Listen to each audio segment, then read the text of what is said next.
FIFA world cup Qatar official ബോളിൻ്റെ പേര് Al Rihla എന്നാണ്. അഡിഡാസ് കമ്പനിയാണ് ഈ ബോൾ നമ്മൾക്ക് എല്ലാവർക്കും ഇത്ര മനോഹരമായ ഒരു കളി കാണാൻ വേണ്ടി ചെയ്തു തന്നിരിക്കുന്നത്. ഏകദേശം 2 വർഷം പിടിച്ചു ഈ ബോളിൻ്റെ ഡിസൈനും ഇതിൻ്റെ കംപ്ലീറ്റ് കൺസ്ട്രക്റ്റീവ് വർക്കും ചെയ്യാനായിട്ട്. ഈ ബോളിൽ ഒരു പ്രത്യേകത ഉണ്ട്. ഈ ബോളിൻ്റെ അകത്ത് ഒരു മോഷൻ സെൻസറുണ്ട്. ഈ sensor multiple datas at least 500 times a second നമുക്ക് തരുന്നുണ്ട്. അതൊരു കാരണമാണ് സെമി ഓട്ടോമേറ്റഡ് വാർ സിസ്റ്റം, അതായത് ഓഫ് സൈഡിനുള്ള സെമി ഓട്ടോമേറ്റഡ് വാർ സിസ്റ്റത്തിന് ഇത് വല്ലാതെ ഹെൽപ്പ് ചെയ്യുന്നുണ്ട് എന്നുള്ളതാണ് ഏറ്റവും വലിയൊരു സത്യം. ഇതിന് പുറമെ പ്ലെയറിൻ്റെ movement, number of areas covered, angle of areas covered, അങ്ങനെ ഒത്തിരി കാര്യങ്ങൾ ഈ അൽറീല എന്ന പന്തിലുള്ള ഈ മോഷൻ സെൻസർ നമുക്ക് പ്രൊവൈഡ് ചെയ്യുന്നുണ്ട്. എന്തായല്ലേ അഡിഡാസിൻ്റെ വളർച്ച. പണ്ടൊക്കെ ടെൽസ്റ്റ പിന്നീട് ജബലാനിയൊക്കെ ഒരു വളർച്ചയായി കണ്ടിരുന്ന നമ്മൾ അഡിഡാസ് ഇപ്പോൾ ഒരു അൽറീല, അതിൻ്റെ യഥാർത്ഥ അർത്ഥം ജേണി എന്നാണ് അറബിക്കിൽ. ശരിക്കും ഒരു ജേണി തന്നെയാണ് ഒരു ഫുട്ബോൾ ഫാനിനെ നോക്കിയപ്പം. കാരണം ഇത്രയും ടെക്നോളജി ഔട്ട്പുട്ടുള്ള ഒരു പന്ത് ഉരുണ്ടുകൊണ്ടിരിക്കുകയാണ് ഫിഫ വേൾഡ് കപ്പിൽ. നമസ്കാരം, എല്ലാവർക്കും സ്വാഗതം. എഡെക്സ് സ്പോർട്സ് അവതരിപ്പിക്കുന്ന തിങ്ക് ഫുട്ബോൾ ഷാജി എന്ന ഈ പ്രോഗ്രാമിലേക്ക് ഒരിക്കൽ കൂടി ഇത്തവണ ഒരു യൂറോപ്യൻ എക്സ്പേർട്ട്, ഒരു ബാർസലോണ ഫാനായ ഒരു യൂറോപ്യൻ എക്സ്പേർട്ടിനെയാണ് ഞാൻ വിളിച്ചിരിക്കുന്നത്. ആരാണ് ആ വ്യക്തി? കാണാം.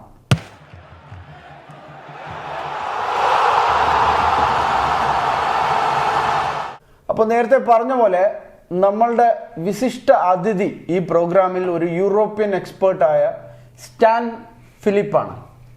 Hi Stan, welcome to my show. Hi, thank you for having me. Sugam, nallo vishayam. World Cup ഒക്കെ എങ്ങനെയുണ്ട്? Beautiful, going well. Unexpected results എല്ലാ ദിവസവും ഓരോ സൈഡിൽ നിന്ന് വരും. പ്രേക്ഷകർ ഒന്ന് സ്റ്റാന്റെ മുഖം ഒന്ന് കണ്ടോ? Yes, of course. Very glad to be here. It's such an honor to be here as well. Big time fan of football. Very glad ഈ ഫുട്ബോൾ ടൂർണമെന്റ് പോകുന്ന പൾസും അതിന്റെ ആ ഒരു അൺപ്രഡിക്റ്റബിൾ ആയിട്ടുള്ള ഒരു മൂവ്മെന്റ് ഉണ്ടല്ലോ ഓരോ ഗെയിമിലുള്ളത്. That is beautiful. അതാണ് എനിക്ക് ഈ വർഷത്തെ ഈ പൾസ് എന്നൊക്കെ പറയുമ്പോൾ നിങ്ങൾ ഫാൻസ് മനസ്സിലാക്കേണ്ടത് ഒരു ബാർസലോണ ഫാനാ കേട്ടോ.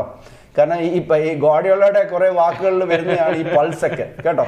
ബിഗ് ടൈം നമ്മളെയൊക്കെ ഒരുപാട് ഇൻഫ്ലുവൻസ് ചെയ്തിട്ടുള്ള കോച്ചസിലെ ഒരാളാണ് തീർച്ചയായിട്ടും Guardiola. Yes, fantastic manager. Very much. Okay, അപ്പം ഞാൻ ആദ്യമായി സ്റ്റാനിനോട് ചോദിക്കാനുള്ള ഒരു ചോദ്യം, സ്പെയിൻ, കോസ്റ്റാറിക്ക, ജർമ്മനി, ജപ്പാൻ ഉള്ള ഒരു ഗ്രൂപ്പായിരുന്നു. പക്ഷെ നന്നായിട്ട് കളിച്ചു. It's quite evident that they are going to qualify into the next round of it. Yes, very much. ഇത്രയും കളി കണ്ടിട്ട് ഇപ്പൊ ഏകദേശം 2 കളി അല്ലെങ്കിൽ 3 കളി കണ്ടിട്ടുണ്ടാവും. ആ കളി കണ്ടിട്ട് സ്റ്റാനിന് സ്പെയിൻ എന്നൊരു ടീമിന് ഈ വേൾഡ് കപ്പിൽ ഒരു പ്രോഗ്രഷൻ പോയിന്റിൽ എങ്ങനെയാണ് വിലയിരുത്തുന്നത്? How far they will go and what is their plus and minus? Spain as such, first of all, ഭയങ്കര ഹിസ്റ്ററി ഉള്ള ഒരു ക്ലബ്ബാണ്. സിൻസ് 1920s മുതൽ very much involve in football. But beyond tradition, beyond speaking about ഇതുവരെയുള്ള അതിൻ്റെ ഹിസ്റ്ററിയെക്കാട്ടിലും ഈ വർഷം കളിക്കുന്ന ടീമിന് ചെറുതായിട്ട് അതിൻ്റെ ഗോൾഡൻ ഇറയായ 2009, 2012 എന്ന വർഷങ്ങളിലെ ചെറിയൊരു ഇൻഫ്ലുവൻസ് ഉള്ള ടീമാണ്. ഇപ്പോഴുള്ള കളിക്കാരെ നോക്കിയാലും വളർന്നു വരുന്ന താരങ്ങളാണ്. 18, 19, 20-year-old kids who have been very much influenced by the big time players. അതായത് സ്പെയിൻ്റെ ഹീറോസ് ആയിട്ടുള്ള ജാവി, ഇനിയസ്റ്റ എന്ന് വേണ്ട മറ്റ് കളിക്കാർ, ജാബി അലോൺസോ, ഇവരെല്ലാം ഇൻഫ്ലുവൻസ് കിട്ടിയിട്ടുള്ള പ്ലെയേഴ്സ് ആണ്. അതുകൊണ്ട് തന്നെ സ്പെയിൻ്റെ ഈ വർഷത്തെ ഒരു നീക്കം നമ്മൾ കണ്ടു കഴിഞ്ഞാൽ from the start until this point, ശരിയാണ്, ചില മാച്ചസിൽ നമ്മൾ അവരുടെ വീക്ക്നെസ്സും ചില ഏരിയാസ്, അതായത് ടീംസിന് ടാക്കിൾ ചെയ്യാൻ പറ്റിയ, ഉപയോഗിക്കാൻ പറ്റിയ ഏരിയാസ് കണ്ടിട്ടുണ്ട്. But as a unit, especially from midfield and forward, സ്പെയിനിന് വളരെയധികം അഡ്വാൻറ്റേജ് ഉള്ള ഒരു ഏരിയ ആയിട്ട് തന്നെ സ്പെയിൻ ഡോമിനേറ്റ് ചെയ്ത് നിൽക്കുന്ന ഒരു മാച്ച് അല്ലെങ്കിൽ ഒരു ടൂർണമെന്റ് ആയിട്ട് നമുക്ക് ഇതുവരെ കാണാൻ പറ്റിയിട്ടുണ്ട്. Yes, very much. In fact Luis Enrique എന്ന കോച്ചിനെ പറ്റി പറയുമ്പോൾ ആള് തന്നെ പ്രൂവ് ചെയ്തിട്ടുള്ള ഏറെയാണ്. 1994 വേൾഡ് കപ്പ്, അത് കഴിഞ്ഞിട്ടും ആൾ കളിച്ചിട്ടുള്ള ലീഗ്സിലാണെങ്കിലും മിഡ്ഫീൽഡ് ഫോർവേഡായിട്ട് ഡോമിനേറ്റ് ചെയ്തിട്ടുള്ള ആളാണ്. സോ അത് തന്നെ പ്ലേയേഴ്സിൽ എടുത്തറിഞ്ഞ് അറിയാൻ പറ്റുന്നുണ്ട്. ദെയർ സ്റ്റൈൽ ഓഫ് പ്ലേയിലാണെങ്കിലും beat the tiki taka play, beat their aggression, progress ചെയ്യുന്നത്, പ്രത്യേകിച്ച് മിഡിൽ നിന്ന് മുമ്പിലേക്ക് പ്രോഗ്രഷൻ വളരെയധികം എഫക്റ്റീവായിട്ട് മൂവ് ചെയ്യുന്നതായിട്ട് നമുക്ക് കാണാൻ പറ്റും. What do you think as the weakness of this Spanish team? Spanish ടീമിനെ എടുത്ത് കണ്ട ഇതുവരെയുള്ള മാച്ചസിൽ, പ്രത്യേകിച്ച് നമ്മൾ ഈ ഇടയ്ക്ക് നടന്ന ജർമ്മനി ആയിട്ടുള്ള മാച്ചിൽ നമുക്ക് കാണാൻ പറ്റിയ ഒരു കാര്യം എന്ന് പറഞ്ഞാൽ ഡിഫൻസ് ലൈനിൽ ഒരു ചെറിയ ഡ്രോബാക്ക് നമുക്ക് കാണാൻ പറ്റുന്ന ഇൻ ടേംസ് ഓഫ് ഫിസിക്, എത്രത്തോളം ഡിഫൻസിന് ഹോൾഡ് ഓവർ ചെയ്യാൻ പറ്റും ഓവർ ദ 90 minutes. ഒരു ഹാഫ് അല്ല, 2 ഹാഫ് അല്ല, ബട്ട് ഓവർ ദ 90 minutes എവിടേക്കോ ഒരു ചെറിയ സസെപ്റ്റബിലിറ്റി വരുന്നുണ്ടോ, പ്രത്യേകിച്ച് അവരുടെ സ്റ്റൈൽ ഓഫ് പ്ലേയിൽ തന്നെ കളിക്കുന്ന മറ്റൊരു ടീം വരുമ്പോൾ where they are able to break, അവരുടെ ഗ്യാപ്സ് പെട്ടെന്ന് തിരിച്ചറിയാൻ പറ്റുന്ന ഏരിയാസ് ആയിട്ട് ചില ഏരിയാസിനെ കാണുന്നുണ്ട്. എന്നാൽ വളരെ മികച്ച ഡിഫൻഡേഴ്സ് ആണ്, ബട്ട് ചെറിയ ചെറിയ പിഴവുകൾ, ചെറിയ ചെറിയ മിസ് പാസസ് ഉണ്ട്, ഇല്ലെന്ന് പറയും. ഈ സ്പെയിനിന്റെ ഡിഫൻസിന്റെ പറയുമ്പോൾ ഞാൻ ഇതിൽ കൂട്ടിച്ചേർത്ത് തന്നെ ഒരു ചോദ്യം കൂടി ആക്കി ചോദിക്കുകയാണ്. ആസ്പിലിസൂട്ട എന്നൊരു ഡിഫൻഡറിനെ മെയിൻ ആയിട്ട് ആ ടീമിൽ എടുത്തിരിക്കുന്നത് largely because of the experience. Very much. Everybody knows that he can run. He is not as fast as you would imagine in your life. അങ്ങനെ ചെയ്യുമ്പോൾ you look at Jordi Alba, Dani Carvajal, Aymeric Laporte, എല്ലാം average ഒരു decent speed ഉള്ള ആളാണ്. If there is somebody who has got a speed, then Axel Balde has got a speed, Eric Garcia has got a speed, but they are not playing regularly on. But നേരത്തെ നിങ്ങൾ Luis എൻറിക്കയുടെ കാര്യം പറഞ്ഞുകൊണ്ടാണ് ഈ ചോദ്യം ചോദിക്കുന്നത്. എനിക്ക് എപ്പോഴും മനസ്സിൽ തോന്നിയിട്ടുള്ളത് there are two managers who have evolutionized football. One is Guardiola and Luis Enrique. കാരണം ലൂയിസ് എൻറിക്കയുടെ ഫുട്ബോളിൽ എനിക്ക് കാണുന്ന ഒരു സാധനം എന്ന് പറഞ്ഞാൽ he is actually using his defense more in a mechanism to move into the forward passes. Because the most number of forward passes കളിക്കാനാണ് ഡിഫൻഡേഴ്സിനെ എൻകറേജ് ചെയ്യുന്നത്. So you won't see the defenders actually playing so many defensive passes. Defensive passes എന്ന് ഞാൻ ഉദ്ദേശിച്ചത് എന്താന്ന് പറഞ്ഞാൽ you won't see the center backs or the full backs playing too many balls back to the goalkeeper. Yes, correct. They will rather play it to Busquets, Gavi, Pedri, and take it forward. Even if there is a press, ഒരു 3 press വന്നാലും you will see these defenders pressing it.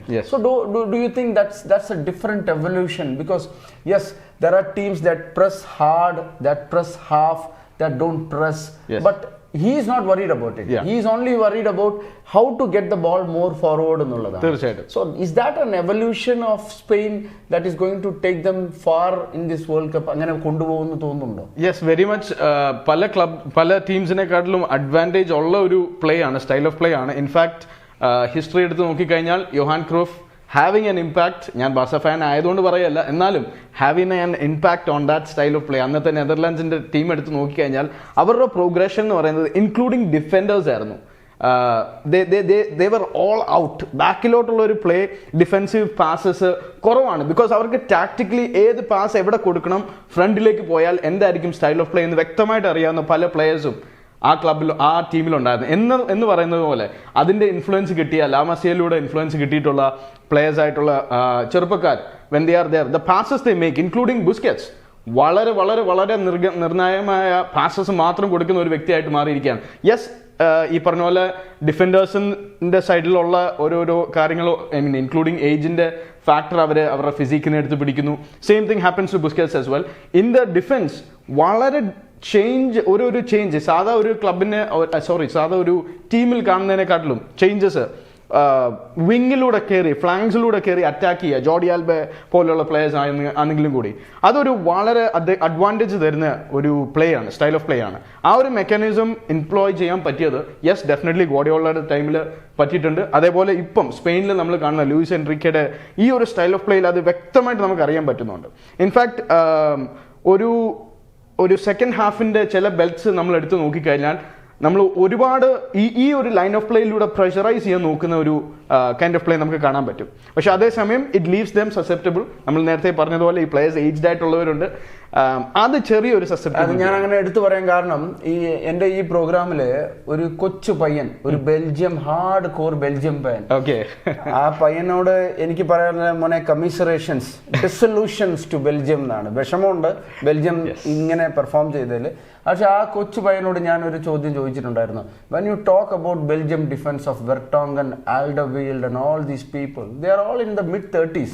അപ്പൊ they are not going to sustain themselves for a longer period എന്നുള്ളത്. അതുപോലെയാണ് ഈ പറഞ്ഞ ആസ്പിയുടെ കാര്യം. We don't know, but Azpi played only the first match, second match അവൻ കളിച്ചില്ല. So my next point of this as connecting to this, they are a team, Spain are a team relying heavily on the midfield. Very much. Okay? Yes. Now if you look up front, അതൊരു shuffle ബേസിലാണ് ഞാൻ കാണുന്നത്. either Marco Asensio will start. He is not a proper number 9, but they will play him as a number 9. If he doesn't score goals in 65 minutes, in the first 65 minutes, out comes Alvaro Morata, who is a proper 9. So there is a shift in gear. അവിടെ ഒരു shift ഉണ്ട്, അതായത് change ഉണ്ട്. That the manager is telling that I would play with an unconventional method and try to score. If we don't score, the last 25 minutes is not. എനിക്ക് തോന്നുന്നു ഇത് മുൻ പദ്ധതിയാ, നമ്മൾ നേരത്തെ ഇട്ട പോലെ ഒരു പദ്ധതിയായിട്ട് അൽവാറോ മൊറോട്ടയ്ക്ക് അറിയാം എനിക്ക് 25 മിനിറ്റേ കിട്ടാൻ പോകുന്നുള്ളൂ. അത് കിട്ടണ്ടെങ്കിൽ ഇവർ ഗോൾ അടിക്കാതിരിക്കും. ഗോൾ അടിച്ചാൽ അസൻസിയോ അടിച്ചില്ലെങ്കിൽ എനിക്ക് കിട്ടുള്ളൂ.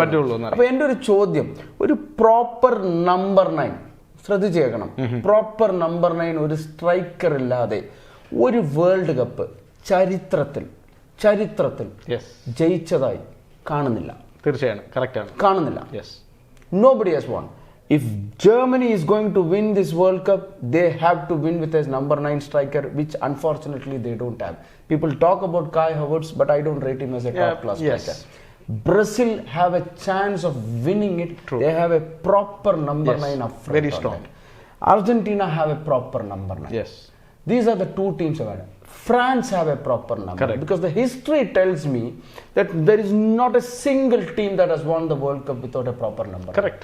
So how is Spain going to break this hurdle? ഇതൊരു ശാപമാണ്. അതെങ്ങനെ പൊട്ടിക്കും വേൾഡ് കപ്പ് ജയിക്കാൻ? ഞാൻ നേരത്തെ ചോദ്യത്തിലേക്ക് ഇതിനെ കണക്ട് ചെയ്തുകൊണ്ട് പറയാം, സ്പെയിന് എത്രത്തോളം പ്രോഗ്രസ് ചെയ്യും ഈ ടൂർണമെന്റിൽ.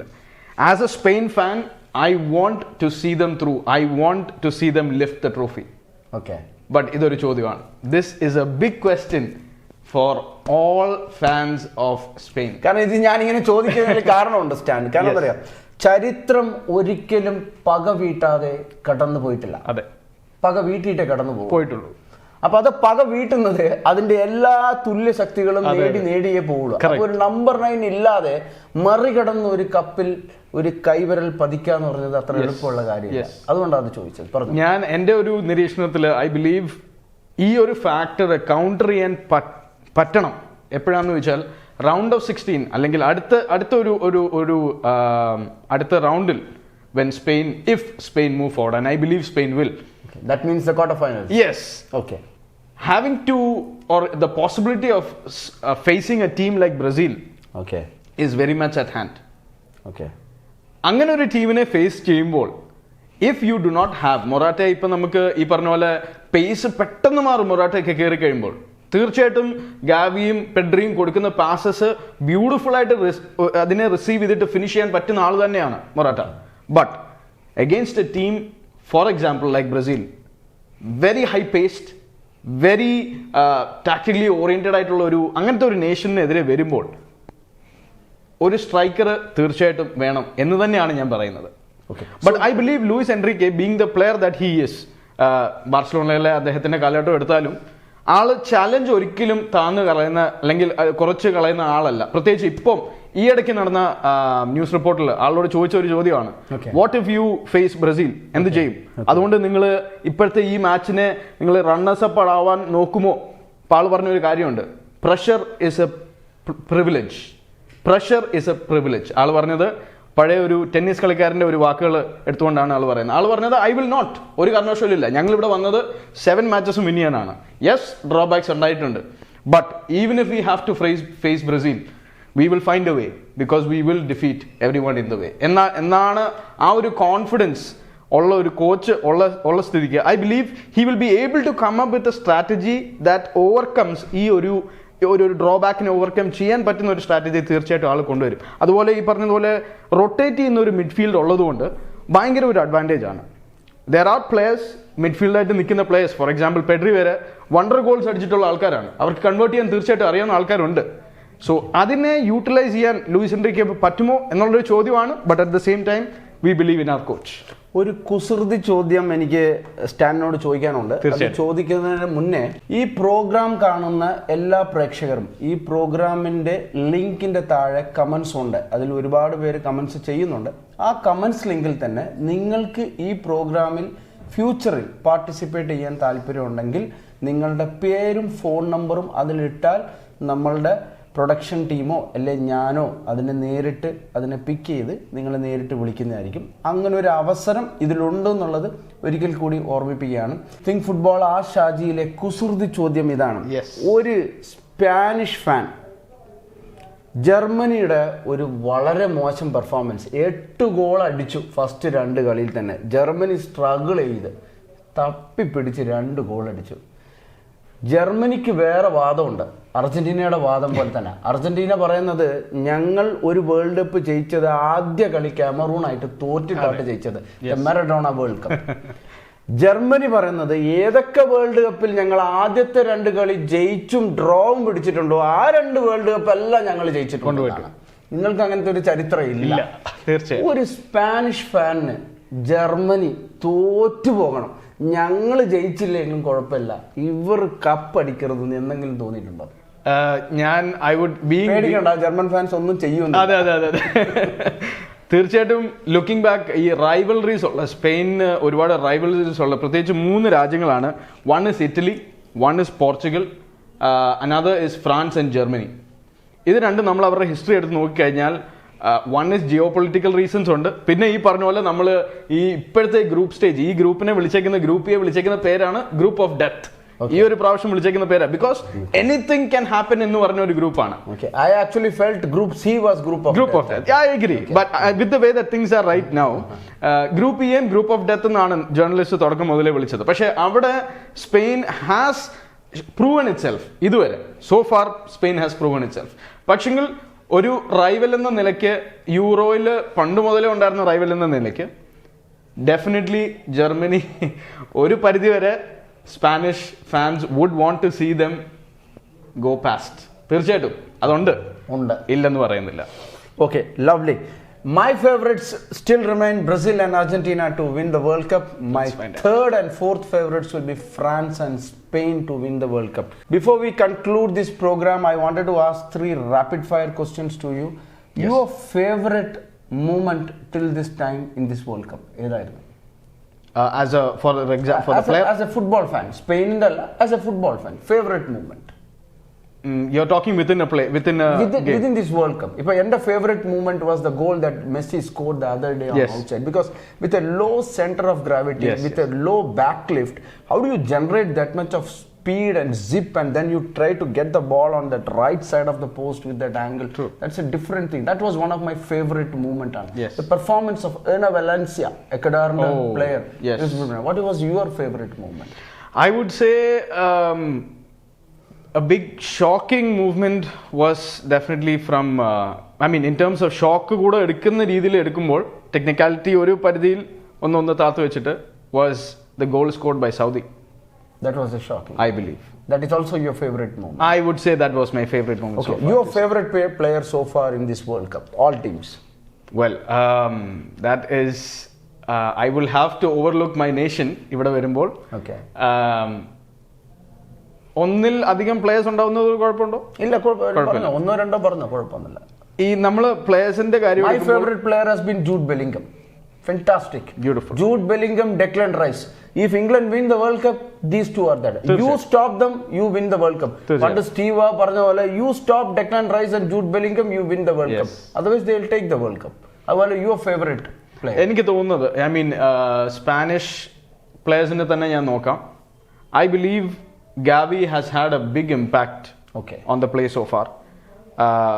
ഞാൻ നോക്കുന്ന ഒരു ക്രൈറ്റീരിയ വേറൊന്നുമല്ല, ഒരു 18-year-old ആ ഒരു സ്റ്റേജിൽ കളിക്കുന്ന പ്ലേ നമ്മളൊന്ന് ആലോചിച്ച് നോക്കുക.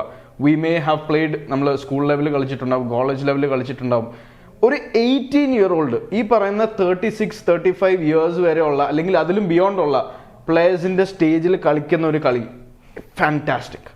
Okay. So he remains your favorite player? Yes. So far. Okay. One last question before we conclude this program. Yes. If Spain doesn't win the World Cup, let's assume, whom do you think is the deserving nation to win this World Cup? Other than It's a Spain. big question to make. It's a very small question to the people who's listening to this.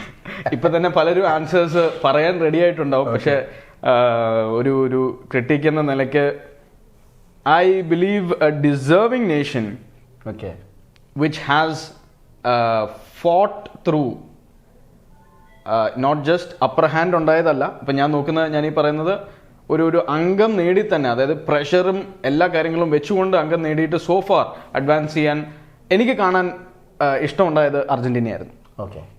So Argentina will be the outside favorite other than Spain. I agree. Okay. I agree. So there is some happiness and some calmness and some favoritism also in him that he would also like to see Argentina in case if Spain doesn't qualify for this World Cup. അപ്പോൾ കുറച്ച് അടി മാറി കിട്ടിയല്ലോ, കുറച്ച് തല്ലങ്ങ് മാറി കിട്ടിയത് ആ fans എൻ്റെ കയ്യിലായി. Lovely. Thanks to Stan. Yes, thank you very much. ഒരു യൂറോപ്യൻ എക്സ്പേർട്ട് ആദ്യമായിട്ടാണ് തിങ്ക് ഫുട്ബോൾ ഷാജി എന്ന ഈ പ്രോഗ്രാമിൽ വരുന്നത്. റിയൽ മലബാർ ഫുട്ബോൾ ക്ലബ്ബ് അവതരിപ്പിക്കുന്ന ഈ പ്രോഗ്രാമിൽ സ്റ്റാൻ നമ്മളുടെ കൂടെ മറ്റ് യൂറോപ്യൻ ടീംസിന്റെ പ്രദർശനം ഈ വേൾഡ് കപ്പിൽ എങ്ങനെയുണ്ടായിരുന്നു, ഏഷ്യൻ ടീംസിന്റെ പെർഫോമൻസ് എങ്ങനെയുണ്ടായിരുന്നു എന്നുള്ളത് അടുത്ത എപ്പിസോഡിൽ നമ്മൾ വിലയിരുത്തുന്നുണ്ടെന്ന് ഈ എപ്പിസോഡ് ഇവിടെ അവസാനിക്കുകയാണ്. ഒരിക്കൽ കൂടി നന്ദി രേഖപ്പെടുത്തുന്നു.